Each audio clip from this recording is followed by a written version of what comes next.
Okay, in this video, now we're going to actually get pieces of information and actually put them together and form the equation of a line. And there's multiple ways that you can do this, and if the way that I show you in this video is not the way that you've done it before and you have your own method of doing it, it's totally fine. You can do it the way you want to do it. I'm going to try to show you a way that I think is the easiest way to do it, but feel free to do it. Use your own method. My method is number one, first, find the slope. If it's not given to you, find the slope. Sometimes the problem gives it to you. Then find any point on the line. And then once you find any point on the line, then plug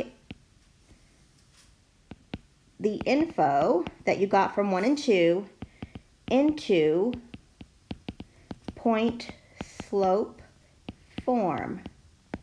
Then from there, if you need to put it in slope-intercept form, you can just, I'll show you how to do it. You can put it in slope-intercept form if needed. Sometimes you don't need to do step 4. So I'll put a little star next to that. That's optional depending on if the question wants you to answer it in slope-intercept form or not. Okay, so the first thing we're going to do using my method, we're going to find the slope. And the nice thing about this is the problem gives us the slope right off the bat. And then number 2 says find any point on the line. And again, it gives us this point on the line. So we already have 1 and 2 done. That was handed to us in the problem. So now all we have to do is step number 3 is plug the information into the point slope form. So here's point slope form.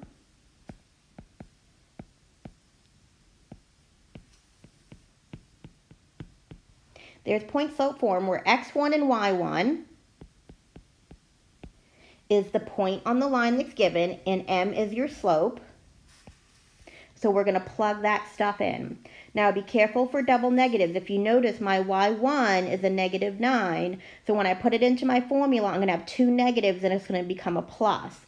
So I'm going to have y plus 9, because that gives me a double negative, is equal to 1/2 times x minus 4. So I'm plugging in my x1 and my y1 into my formula along with my slope. So this is my point slope form of the line. Now, since this question asked us to do it both ways, since we're practicing this, all you have to do to put it in slope-intercept form, remember slope-intercept form is mx plus b. If you notice, slope-intercept form just means you're going to isolate the y and not have any parentheses in here. So all I have to do is distribute my 1/2 and subtract 9 from both sides so that I isolate the y and get rid of the parentheses. So first step, I'm just going to distribute my 1/2. So I'm going to have 1/2 x minus 2, right? Because 1/2 times x is 1/2 x, and then 1/2 times negative 4 is negative 2. Now I'm just going to subtract 9 from both sides to isolate the y. When I subtract 9 from both sides, that gives me my mx plus b form, which is my slope-intercept form. So when I look at my slope-intercept form, I can identify that the slope is 1/2 in my b, which is the y-coordinate of my y-intercept, which is negative 11. And when it's in point slope form, I can identify my slope and then just some additional random point from the line. So there's advantages to having it both ways. Okay, now in this second example here, we're going to follow the same steps. However, if you look at my steps that I gave you, in step 1, we need to find the slope. In part B of this question or this example, it doesn't give us the slope like in part A. So we have to do a little bit of extra work to find the slope. We do have in step 2 of my method, we do have a point on the line. We can pick either one of these points, the 3, 9 or the 5, 13. It doesn't matter. So we have to do a little bit of work here and find the slope first. So I'm going to find the slope. I'll label this as x1, y1 and x2, y2. So I'm going to take the change in my y's, which is 13 minus 9, over the change in my x's, which is 5 minus 3. And that's going to give me 4 over 2, which is 2. So I know that that's my slope.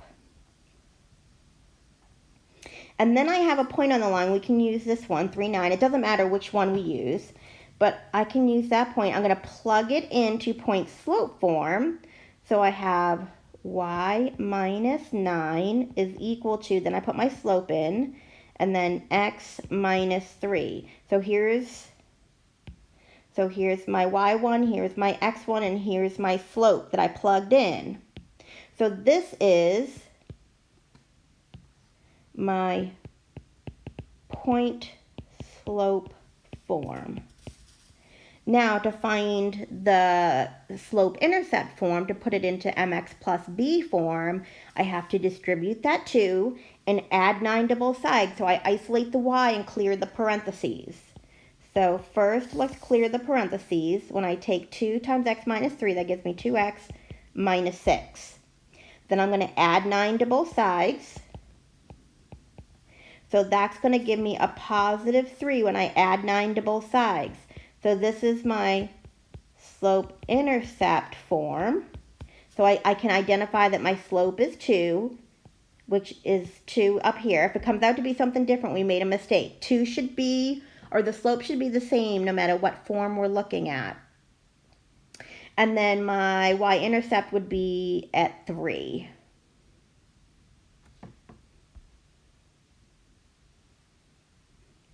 Okay, last example for finding the equation of a line.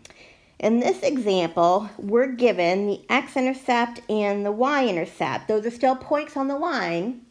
They're just giving us specifically the x and the y-intercept. Now,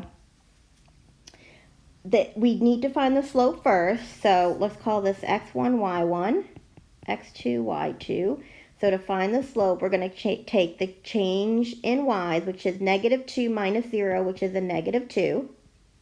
And then x2 minus x1, which would be 0 minus a negative 5. Be careful of that. You're subtracting a negative 5, so that's going to make it a positive 5, a double negative. So my slope is going to be negative 2/5. Now, when I go to plug that into my point slope form, if I use this, I have y minus y1, so minus 0, is equal to my slope times x minus a minus 5. So again, I have a double negative, so that becomes a plus 5. So be careful with your double negatives and take your time. So this is my point slope form. And now to put it in slope-intercept form, we need to just distribute my negative 2/5. And we don't need to write that minus 0 in there anymore. I can just write it like this. Let's see, so if I distribute the negative 2/5, that gives me minus 2/5 x. And then negative 2/5 times a positive 5 will give me a negative 2. So here's my slope-intercept form. Now, if you notice what my b came out to be, my b is negative 2, which is the y coordinate of my y-intercept. If you notice, that matches what we were given in the problem. So this is the way we can check to make sure we got it right. So it matches. So to sum up very quickly, right, looking at my steps, first thing you want to do is find the slope if it's not given to you. Then identify a point on the line. Then plug in your information into point slope form. And then if in addition you're asked to put it in slope-intercept form, then you have to isolate the y and clear the parentheses.